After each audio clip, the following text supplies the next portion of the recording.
Buenos días. Para mí es un privilegio estar con ustedes esta mañana. Trabajo en el Perú este año. Pastor Ricardo y el hermano Tino nos visitaron ahí en el mes de mayo. Los llevé a la selva tratando de enfermarlos. Mi esposa estaba un poco preocupada por el hermano Tino, que iba a estar bien en la selva, pero aprendimos que no había ninguna preocupación ahí en ese área. Él hizo mejor que Ricardo, sin duda. Bueno, está conmigo Jairo Villegas. Jairo es de nuestra iglesia en Perú y él está estudiando en la Universidad de Northland. Ya está en su último año ahí y Dios mediante esperamos que Dios lo llame para volver al Perú si Dios quiere, a trabajar con nosotros allá. Mi familia actualmente está en Michigan. No los llevé, los hijos están estudiando en un colegio cristiano ahí, donde por unos meses estamos hospedados. Así que mañana tienen que estudiar y yo mañana viajo regresando a Michigan. Estamos aquí unos 5 o 6 meses hasta la primera semana de enero.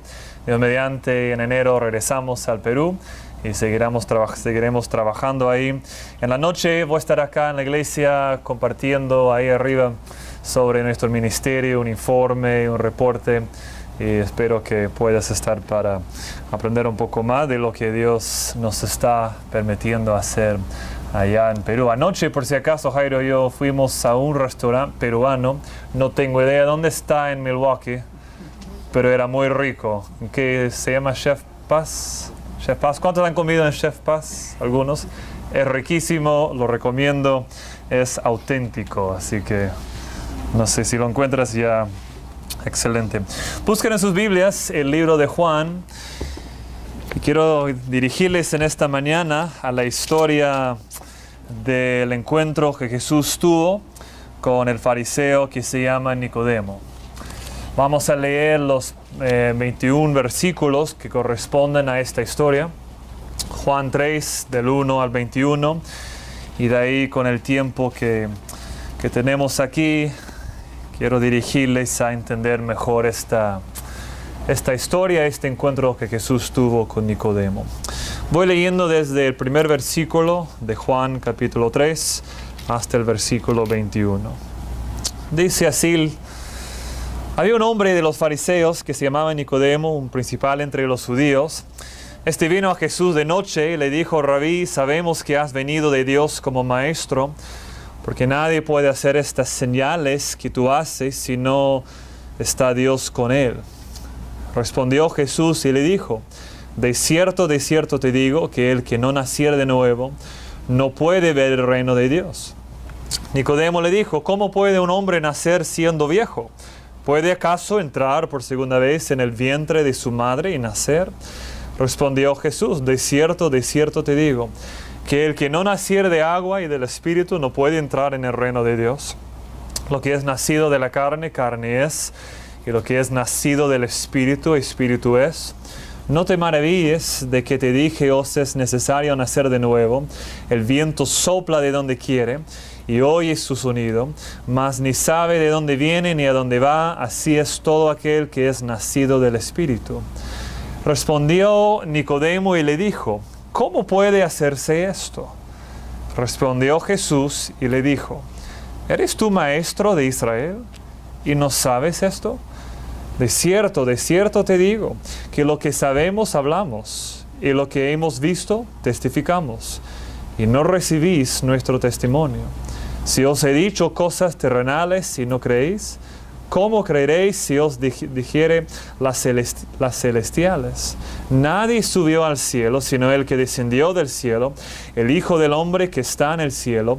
Y como Moisés levantó la serpiente en el desierto, así es necesario que el Hijo del Hombre sea levantado, para que todo aquel que en él cree no se pierda, mas tenga vida eterna.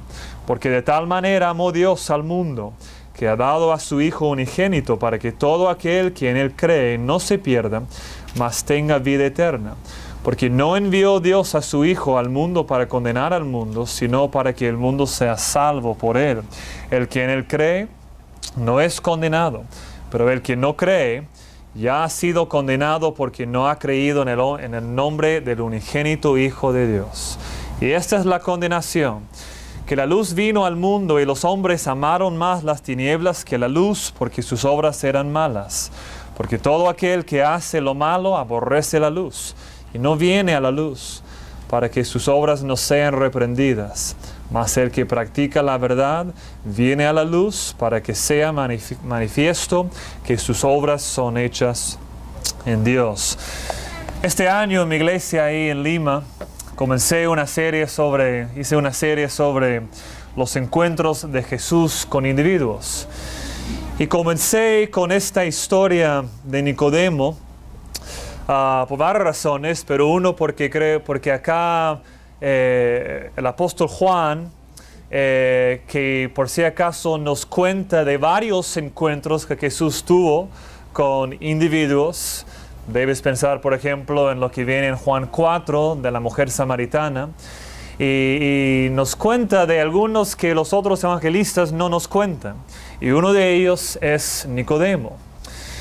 Y lo que tenemos aquí con Nicodemo, hay algunos aspectos interesantes de esta historia que quiero que entiendan. Uno es el único caso que tenemos, a mi conocimiento, de un fariseo acercándose a Jesús, verdaderamente queriendo aprender de Él. En casi todos los casos que tenemos de fariseos, en encuentros con Jesús, en casi todos los casos, no se ve a los fariseos realmente queriendo aprender de Él. Normalmente vienen con otros motivos. Pero aquí no es el cuadro que Juan describe aquí. Parece que Nicodemo realmente quiere aprender de Jesús. Otro aspecto interesante viene en la noche, y eso nos ayuda a entender algo del corazón de Nicodemo ahí. Y también, otro aspecto interesante, Juan no registra ninguna respuesta de Nicodemo. Jesús habla, Nicodemo hace un par de preguntas, Jesús sigue hablando, Jesús deja de hablar, y Juan sigue contando otras cosas. Es decir, que no hay una respuesta grabada aquí en cuanto a lo que Nicodemo en el momento estaba pensando después de su encuentro con Jesús. Vamos a ver esta historia en 4. ¿Cómo lo avanzo, Ricardo? A ver, enséñame para no seguir equivocándome. Ahí está. Ok, perfecto. Vamos a ver esta historia haciendo 4 preguntas. 1, ¿quién es Nicodemo? 2, ¿por qué se acerca a Jesús? 3, ¿qué le dice Jesús? Y nos vamos a quedar ahí un poco más de tiempo. Y al último, ¿cómo responde Nicodemo? En primer lugar, ¿quién es Nicodemo? 3 detalles específicos que quiero que entiendan. 1, es un fariseo. 3 cosas que el texto nos dice. Es un fariseo. 2, es un principal entre los judíos. Otra descripción de que Jesús o que Juan nos da acerca de quién es Nicodemo. Y 3, es maestro de Israel. Ahora, ¿qué nos enseña esto? ¿Qué nos dice esto acerca de Nicodemo? Y 2 cosas específicas. Número 1, hablando de Nicodemo, viendo a Nicodemo, estamos hablando de una persona, un hombre recto moralmente y socialmente. Entonces dice, pero no tenemos más detalles aquí de su vida. Correcto. Pero el hecho de que él sea fariseo, principal entre los judíos, maestro de Israel, sin duda estamos hablando de un hombre recto moralmente y socialmente. Es decir, que estamos hablando de alguien que guardó la ley, un ciudadano ideal, un buen vecino, alguien que hubieras querido a tu lado. Pero también vemos aquí que Nicodemo, sin duda, es un hombre culpable de la autojustificación. ¿Y cómo sabemos esto? Bueno, los fariseos en todos los evangelios se presentan así. Es decir, que ser fariseo en ese tiempo, estamos hablando de una persona que buscaba su propia identidad, su satisfacción, su reconocimiento en lo que hacía, en lo que no hacía, en seguir la ley, en vivir en una forma recta, moral, en ser visto de esa manera. Lo entendemos porque la naturaleza humana nos dirige a esa conclusión. Estamos hablando de una persona que buscaba entenderse a sí mismo, su gozo, su identidad en ser una persona moral, en seguir la ley. Lo sabemos también porque la respuesta de Jesús a las preguntas que hizo Nicodemo nos dirige a ver que estamos hablando de una persona con una tendencia de autojustificarse. Ahora, ¿por qué se acerca este hombre a Jesús? Bueno, mira el versículo 2, Juan 3, versículo 2. Porque acá Nicodemo nos dice por qué se acerca a Jesús. Dice aquí, vino a Jesús de noche y le dijo: Rabí, sabemos que has venido de Dios como maestro, porque nadie puede hacer estas señales que tú haces si no está Dios con él. Ahora, ¿qué está diciendo Nicodemo? Su respuesta aquí viene de este trasfondo. Nicodemo tiene su vida en orden. Religiosamente su vida está en orden. Es un fariseo, líder de Israel. Moralmente, socialmente, económicamente, su vida está en orden. Es decir, que él pasa por la calle y los demás lo ven ahí, saben que tiene el dinero que necesita, saben que es un hombre que sigue la ley, es visto como uno que es aceptado por Dios. Es decir, que en casi todo sentido estamos hablando de una persona que simplemente tiene su vida en orden. Pero se acerca a Jesús. ¿Por qué? Él lo dice, porque él dice, sabemos, es decir, que no es solo él en un sentido está hablando, me imagino que lo que entre los fariseos hablaban, ¿por qué?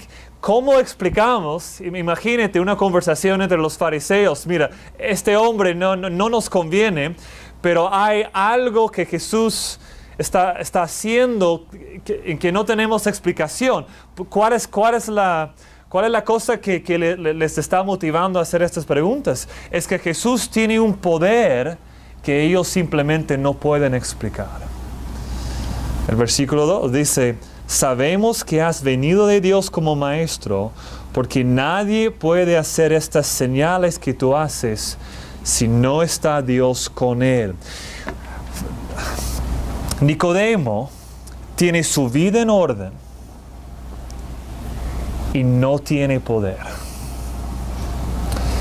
Yo me acuerdo cuando por primera vez fui a trabajar en el campamento de Northland hace 15 años. Yo vengo de una familia cristiana. Cuando estuve estudiando en la universidad cristiana donde yo estudié, mi segundo año ahí, Dios comenzó a obrar en mi vida. Y moralmente mi vida está más o menos en orden. Al parecer de los demás, mi vida no estaba mal, no estaban cosas muy feas. Luchaba con mis tentaciones privadas, pero mantuve mis pecados ahí en un lugar, en un sector controlado. Pero en un sentido mi vida estaba en orden, pero yo no estaba satisfecho y no había gozo. Y vivía día tras día pensando, ¿cuál es el problema?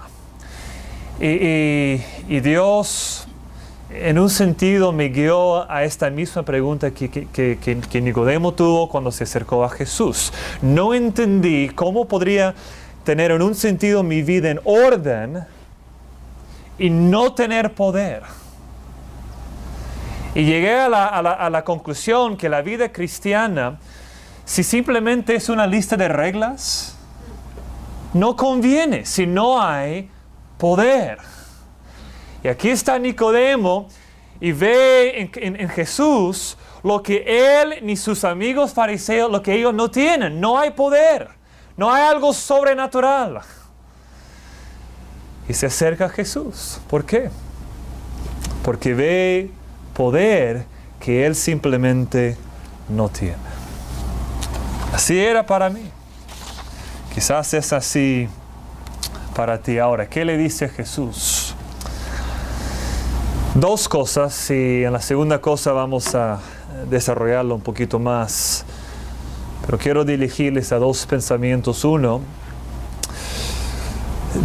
Jesús enfoque su conversación con Nicodemo.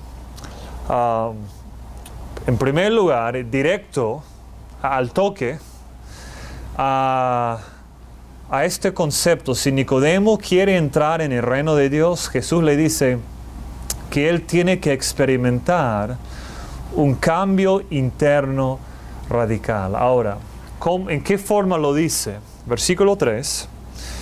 Dice, respondiendo Jesús le dijo, de cierto te digo, que el que no naciere de nuevo no puede ver el reino de Dios. Ahora, esa frase, que no nacer de nuevo, es una frase que yo he escuchado toda mi vida y me imagino que tú has escuchado toda tu vida también. Y cuando tú escuchas la frase nacer de nuevo, seguro que si fuéramos a hacer una encuesta aquí, ¿qué significa nacer de nuevo? Que me imagino que saldremos con distintas maneras de entender esa frase, pero básicamente sería la misma cosa, que algo que tiene que ver con salvación, con nueva vida. Pero quiero dirigirles en forma muy breve a ver esta frase en el contexto de quién es Nicodemo, porque Jesús lo dijo a Nicodemo. Ahora, ¿cómo hubiera entendido Nicodemo esta frase? La necesidad de nacer de nuevo. Cuando Jesús lo dice, y esto es lo que quiero que vean, cuando Jesús le dice a Nicodemo, lo que tú necesitas es nacer de nuevo, Jesús está tomando todo lo que hay en la vida de Nicodemo, todo las cosas, la realidad en que él confiaba, la ley, su vida moral, el respeto que él tenía entre los judíos, su manera de entender a Dios, su manera de ser aceptado por Dios. Jesús toma todo ello y le dice a Nicodemo, no vale nada, no te ayuda. Lo que tú necesitas es totalmente, radicalmente algo distinto a lo que tú has estado buscando. Ahora, medita en eso por un momento. Nacer de nuevo al oído de Nicodemo es: todo lo que tú has buscado no vale. Lo que necesitas es un cambio interno, radical. Nicodemo se acerca buscando poder. Y Jesús le dice, ok, tienes que dejar de buscar a Dios sobre la base de una vida moral, sobre la base de religión, sobre la base de ser visto como líder, porque no te sirve. Y lo que necesitas es totalmente algo distinto. Ahora, ¿qué es entonces? ¿Qué es esta vida, este cambio interno radical que Jesús le está diciendo a Nicodemo que él necesita? Bueno, Jesús le cuenta entonces acerca del reino de Dios. Le comienza a hablar acerca de lo que significa realmente el reino de Dios. Y quiero dirigirles a 4 aspectos del reino de Dios, podríamos decir de la vida cristiana, que yo veo aquí en la conversación que Jesús tiene con Nicodemo. ¿En qué consiste o qué son? Y voy a ir rápido por causa de tiempo. Uno, Él le explica a Nicodemo, Jesús le explica a Nicodemo, que el reino de Dios es algo místico. Ahora, ¿qué significa? Bueno, miren los versículos 5 al 8. Voy a leerlos. Respondiendo Jesús, dice, de cierto te digo, que el que no naciere de agua y del Espíritu, no puede entrar en el reino de Dios. Lo que es nacido de la carne, carne es. Lo que es nacido del Espíritu, Espíritu es. No te maravilles de que te dije, os es necesario nacer de nuevo. El viento sopla de donde quiere y oyes su sonido, mas ni sabes de dónde viene ni a dónde va. Así es todo aquel que es nacido del Espíritu. Ahora, si tú me dices, Tim, yo entiendo totalmente lo que Jesús te está hablando, quiero que tú sepas, yo no entiendo totalmente lo que Jesús está diciendo aquí. Yo tengo una buena idea, pero no, Jesús está hablando en una forma mística. Él está hablando, por ejemplo, mira el versículo 8. Dice, el viento sopla. La palabra griega viento y la palabra espíritu es la misma palabra. Él está haciendo un juego de palabras aquí. El viento sopla, el espíritu mueve. Es decir, que el viento sopla de donde quiere y oye su sonido. Dice, así es el Espíritu Santo. Y mi mente, cuando estaba estudiando este texto, corrió a Marcos 4. No les voy a pedir que busquen ahí, pero Marcos 4, Jesús da dos parábolas que son semejantes, pero Jesús los da y Marcos nos cuenta de estas dos parábolas para explicarnos este sentido místico del reino de Dios. Uno es donde Jesús describe que un sembrador pone una semilla en el suelo, en la tierra, brota, crece.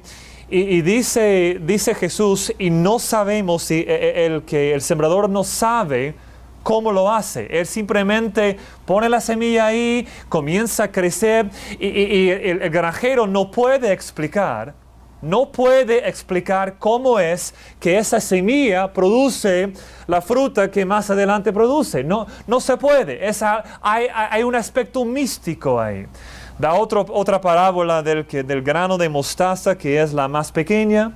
Dice que de eso crece un árbol que es tan grande que hasta los pájaros pueden hacer nido en lo que comenzó con un pequeño grano.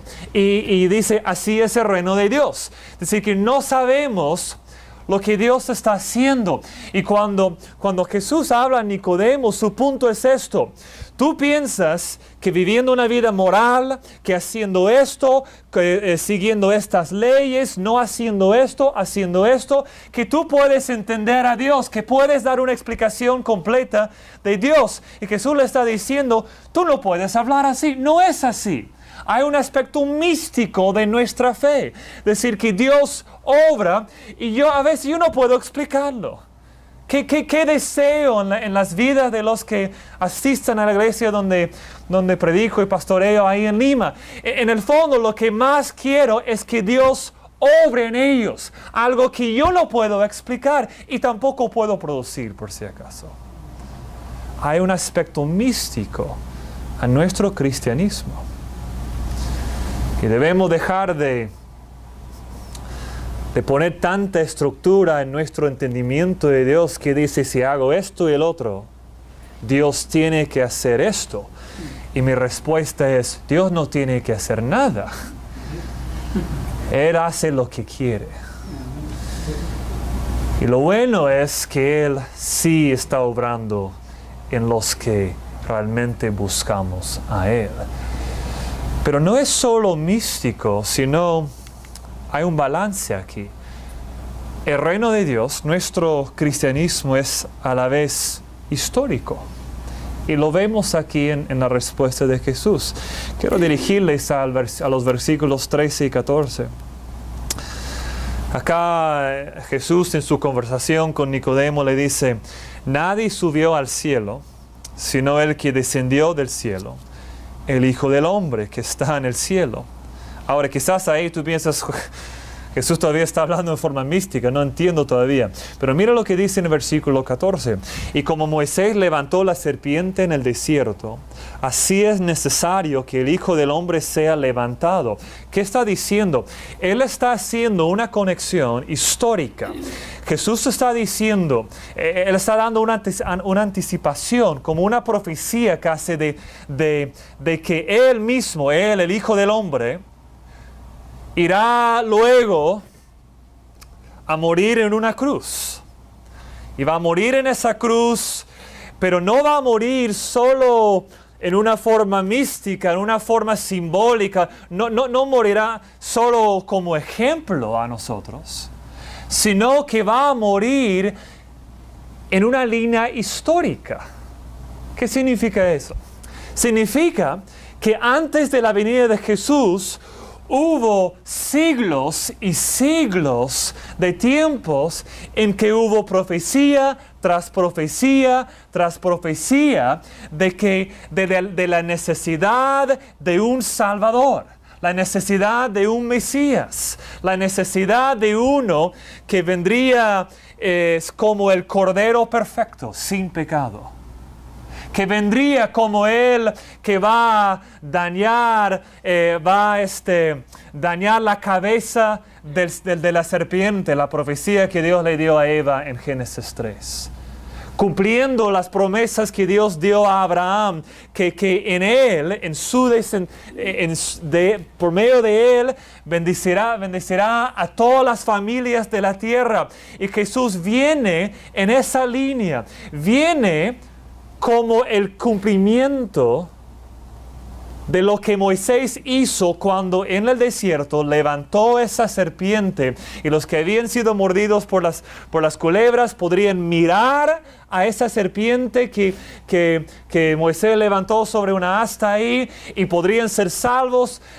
Lo que Jesús está diciendo es que yo moriré en una cruz, pero no moriré en forma simbólica o como ejemplo, sino moriré cumpliendo las profecías del Antiguo Testamento. Moriré para que todos los que me miran a mí, los que ponen su fe en mí, serán salvos. Ahora, eso nos presenta un balance a nuestra fe.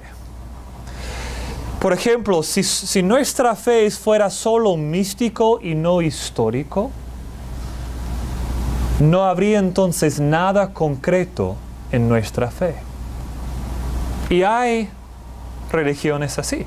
Hay personas que dicen tengo fe, y tú le preguntas fe en qué cosa y no tienen respuesta. Es fe en que la sombra me cayó bien hoy día. En el fondo es una tontería.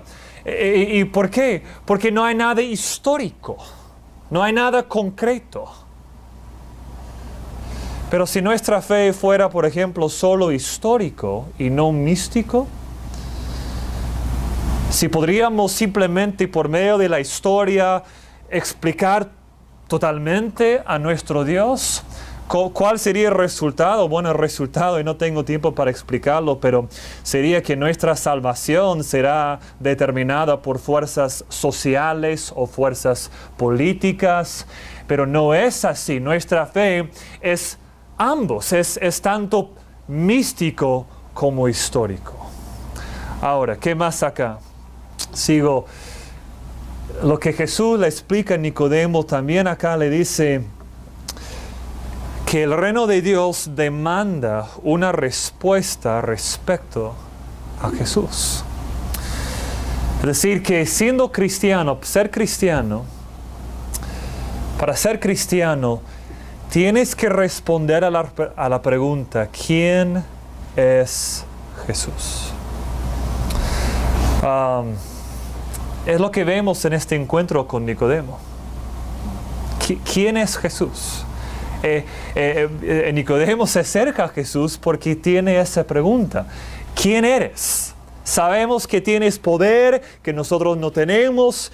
¿Y cuál es la explicación? ¿Cómo debemos entenderte? Es lo que Nicodemo tiene en su corazón acercándose a Jesús. Ahora, En verdad, solo hay dos respuestas lógicas a Jesús. Uno de mis autores favoritos, C.S. Lewis, lo pone, no tengo una cita de él, pero él es el que más me ha ayudado a entender este concepto. Y es que las dos opciones son estas. Para entender bien a Jesús, solo hay dos respuestas lógicas. Uno es aferrarte a Él totalmente, o el otro es totalmente rechazarle. Porque lógicamente no hay un lugar entre medio. Es aferrarte a Él o totalmente rechazarle. Porque si Jesús es la persona que dijo que es, mira, por ejemplo, Jesús, normalmente cuando un profeta de otra religión viene predicando, normalmente viene hablando no de sí mismo, sino de la filosofía, de la enseñanza. El Buda vino enseñando de los principios de sufrimiento, de cómo entender, ¿cómo se dice? Confuso. Vino enseñando los métodos, la enseñanza, la filosofía. No se apuntaban a sí mismo, pero Jesús siempre apuntó a sí mismo, apuntaba a la gente a sí mismo. Entonces, que es un loco, uno que solo quiere la gloria para él mismo. Pero lo difícil de entender a Jesús es, él hablaba de sí mismo, pero en su vida vivió de una manera tan humilde que había ese, ¿cómo se dice? Paradoja en él, que era simplemente inexplicable. Si aceptas a Jesús, no puedes decir simplemente fue un buen maestro. Mira, si tú fueras a hablar tanto de ti mismo como Jesús habló de sí mismo, nadie diría que eres un buen maestro. Dirían, eres un auto loco, uno tan enfocado en ti mismo que nadie te escucharía. Pero Jesús hablaba así. Pero vivió de una forma tan humilde que tenías que llegar a la conclusión, ¿Él es Dios o es un loco? Pero no hay un lugar lógico entre medio. Y lo vemos aún aquí, no tengo tiempo para leerlo, pero en los versículos 19 al 21, Jesús habla de luz, de que vino una luz al mundo. Él está hablando de sí mismo. Y es entender a Jesús como luz o decir es un loco. Pero lógicamente no hay un lugar entre medio. Deja de pensar es un buen maestro. No es un buen maestro. ¿Es Dios o es un loco? Y no hay una conclusión lógica entre medio. Ahora, ¿cómo? Y creo que salté un punto. El reino de Dios, déjame volver porque requiere fe en Jesús. Acabo de explicar el cuarto punto, perdóname. Quiero enseñarles solo esto por un momento. Cuando hablamos cuando Jesús habla con Nicodemo y habla de la necesidad de creer en algo específico, de que su fe tenga una base lógica. El entendimiento secular de nuestra fe, del cristianismo, es que la fe es opuesta a la lógica. Por ejemplo, ¿eso te ha pasado? Tú conversas con alguien acerca del Evangelio de Jesús, te escucha y al final te dice, eso está bien para ti, pero yo creo de otra manera. Okay, ¿qué están diciendo? Te están diciendo que tu fe está bien si es que lo mantengas en una forma privada. Pero el momento que tú quieres poner tu fe en una forma, en un lugar público, por ejemplo, si eres político y quieres que tu cristianismo afecte public policy, ahí ya no quieren, es decir, que ellos pues dicen que la fe es opuesta a la lógica. Ahora, el entendimiento religioso es que la fe es opuesta a la realidad. Y en el Perú, por ejemplo, casi todos los pueblos, y hay miles de pueblos, tienen su santo. Y en verdad, si te sientes a conversar con uno del pueblo y tú quieres base lógica, base real, base lógica de por qué crees en este santo, no quieren hablar es mi fe, es lo que creo, en el fondo es lo que siento, en verdad, lo que están diciendo. Pero no hay es decir, que ellos tienen su fe y la realidad es otra cosa, pero viven en esa realidad ilógica. Entonces, pero ¿cuál es el entendimiento bíblico? El entendimiento bíblico es que la fe es conforme a la lógica, es decir, que soy cristiano, no porque tengo mi fe aparte de la realidad, soy cristiano porque creo que la Biblia es la más lógica, la más persuasiva explicación de mi existencia. Es decir, que creo que el acontecimiento de la creación para mí es más lógica de que viene de un Big Bang, por ejemplo.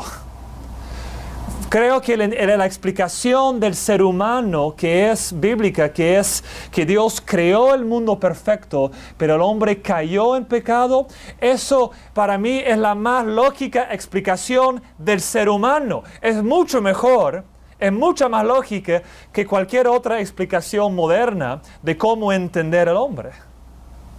Decir que soy cristiano no porque dejo la razón al lado, sino que la lógica me apunta a decir, hay un Dios, hay un Creador, y la historia del Evangelio es la más lógica explicación de mi existencia. Por eso soy cristiano. Ahora, tengo que terminar. ¿Cómo responde Nicodemo? Y lo interesante en esta historia es que Nicodemo, o Juan, el apóstol Juan, no nos da una explicación en el momento. Es decir, que no nos da una explicación aquí en Juan 3 de cómo responde Nicodemo. Si uno está leyendo el apóstol Juan acá en su evangelio, quizás queda con esa duda, ¿y cómo respondió Nicodemo? Y Juan no nos dice. Pero Juan nos habla 2 veces más de Nicodemo. Es el único evangelista que habla de él, pero menciona a Nicodemo 3 veces. La segunda vez se encuentra en Juan 7, y ahí lo que vemos es que algunos fariseos están discutiendo acerca de Jesús, acusándole, y Nicodemo se levanta y le dice, un momentito, debemos al menos escucharle, debemos darle lugar para que se explique. ¿Y qué está haciendo Juan? Juan nos está dando una pequeña vista de que estamos hablando, cuando hablamos de Nicodemo, estamos viendo a un hombre que realmente está buscando a Dios, realmente está buscando entender a Jesús. Y Juan también menciona a Nicodemo al final de su carta. Y y los otros evangelistas mencionan a José de Arimatea, y Juan nos habla de que también estuvo ahí Nicodemo cuando ambos bajaron al cuerpo de Jesús de la cruz y lo sepultaron ahí juntos. ¿Y por qué esto? ¿Qué vemos aquí? Y vemos que Nicodemo se está comprometiendo a Jesús públicamente. Y Juan nos está enseñando aquí con la vida de Nicodemo el camino de uno que busca el reino de Dios en la persona de Jesucristo. Es decir, que Si realmente buscas entender, a un lado que el cristianismo es algo místico, Dios obra y no podemos explicarlo, pero al otro lado es algo histórico, lógico. Vemos que Jesús viene cumpliendo las profecías del Antiguo Testamento como lo de Moisés levantando la serpiente en el desierto. Y vemos ahí que Él es la luz, que no hay luz aparte de Él. Y uno busca, pensando sobre tiempo, entender a Jesús. Si Dios realmente está obrando en tu vida, verás que Jesús es el Salvador del mundo. Que la explicación de mi vida tiene su explicación en entender a la vida, la muerte y la resurrección de Jesús. Espero que si no has llegado a este punto, de realmente entender a Jesús así, que llegues a entender a Jesús así y que recibas la salvación que hay en Él. Y si eres creyente, espero que sigas en tu búsqueda de entender en forma mística, tanto como en forma histórica, a Jesús nuestro Salvador. Padre, gracias por el tiempo que nos has dado en tu palabra. Ayúdanos a entender más y más, cada día más, a nuestro Salvador Jesús. En el nombre de Él mismo pido esto. Amén. Gracias, Ricardo.